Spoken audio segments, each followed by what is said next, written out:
Ogni sistema economico del passato ha rappresentato una diversa filosofia ed un modo completamente nuovo di ragionare rispetto ai precedenti. La storia che stiamo per ripercorrere ci ricorda che ad ogni passaggio da un modello a quello successivo, gli uomini hanno attraversato delle crisi molto simili a quella che stiamo vivendo anche oggi. Per riuscire a comprendere i tempi che ci attendono, quale accelerazione hanno subito le evoluzioni economico-sociali e capire come prepararci ai cambiamenti in corso, è necessario partire da 10.000 anni fa. 10.000 anni fa l'uomo viveva di caccia e raccolta, spostandosi di posto in posto alla ricerca di cibo ed era un nomade. La sua vita media difficilmente superava i 20 anni e fu così fino a quando non scoprì che piantando un seme e coltivandone i frutti poteva garantirsi la sopravvivenza e il benessere tutto l'anno senza essere costretto a migrare. Creò così il primo vero e proprio sistema sociale ed economico che oggi chiameremo food economy, perché il mezzo di creazione di valore era il cibo.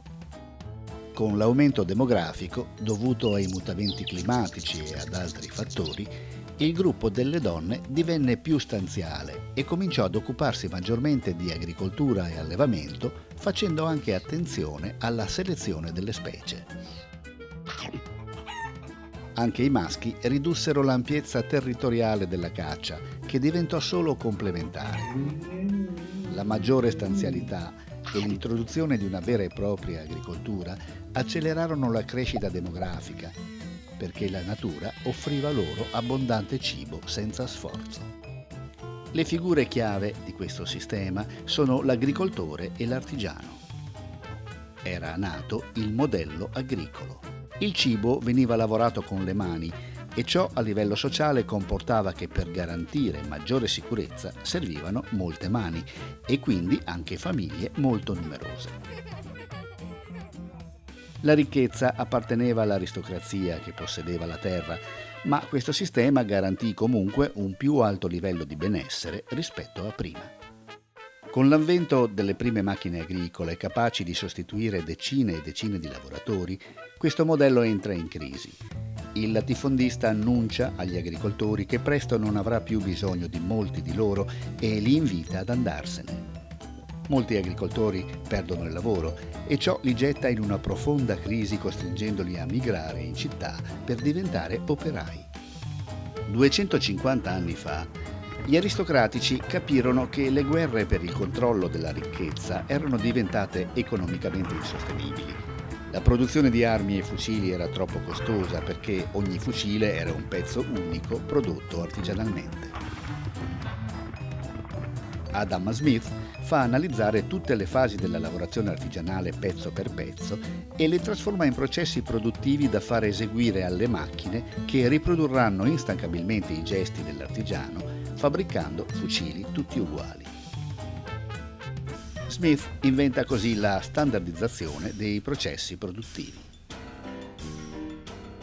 Ecco che l'artigiano viene sostituito dall'operaio, la nuova figura chiave.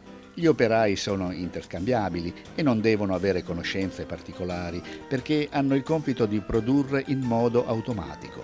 Anche l'operaio è un pezzo del marchingegno industriale. Persino la sua paga è standardizzata come tutto il resto. È qui che nasce il concetto di massa e di servizi di massa come per l'informazione i mass media. Anche l'istruzione viene standardizzata per dare alle persone conoscenze limitate al ruolo che dovranno ricoprire all'interno del marchingegno ed essere sempre sostituibili. Siamo nel sistema industriale. Chi poteva permettersi di costruire la fabbrica era l'ex aristocrazia, che ora si chiamava borghesia. Nel sistema industriale il mezzo di creazione di valore diventa la scarsità artificiale. Chi possiede i mezzi economici per costruire la fabbrica, per controllare le materie prime o possiede le conoscenze, sfrutta la sua posizione ed i contratti per diventare l'unico produttore di un bene e costringere i consumatori ad acquistarlo da lui. Ma circa 70 anni fa, grazie al genio di scienziati come Alan Turing, arriva l'invenzione del computer. È da qui che parte il terzo sistema economico e sociale, detto Knowledge and Technology Economy. Il nuovo mezzo di creazione di valore è la conoscenza. La nuova figura chiave è il lavoratore della conoscenza, cioè una persona che con un computer, che è l'equivalente di una fabbrica, usa la propria conoscenza per creare innovazione aperta. I mezzi di produzione ora sono accessibili a tutti e ciò mette in crisi il modello industriale e con esso il vecchio modo di pensare. Nel 1998, 3 knowledge workers inventano il formato audio MP3, che nel giro di pochi anni è responsabile del crollo dell'industria musicale, così come era concepita. Lo stesso destino toccherà all'informazione stampata che verrà soppiantata dai blog. Con la nuova centralità della conoscenza e l'avvento della robotica entriamo nella cosiddetta economia 4.0. Grazie all'invenzione della stampa 3D si ritorna all'autoproduzione e all'artigianato creativo.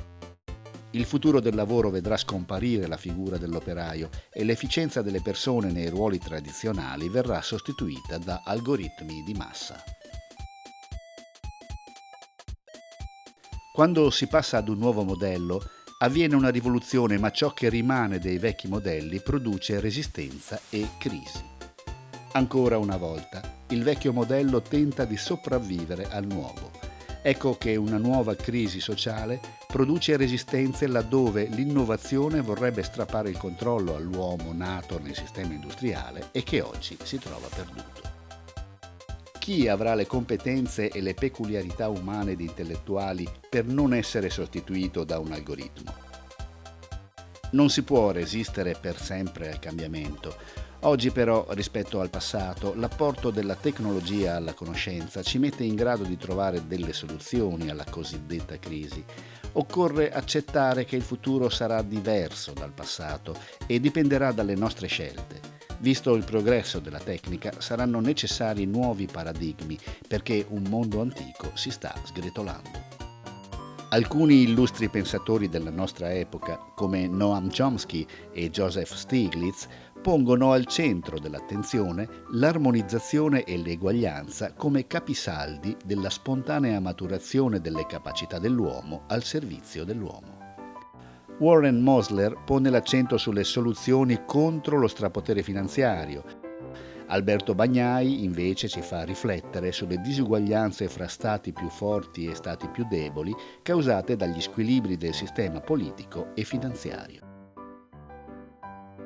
Marco Cattaneo inventa i certificati di credito fiscale, una sorta di abbuoni sulle tasse che, se immessi nell'economia, consentono di rimettere in circolazione tutta la moneta necessaria che oggi si trova nel sistema bancario, prima che i risparmi diventino preda della finanza in crisi.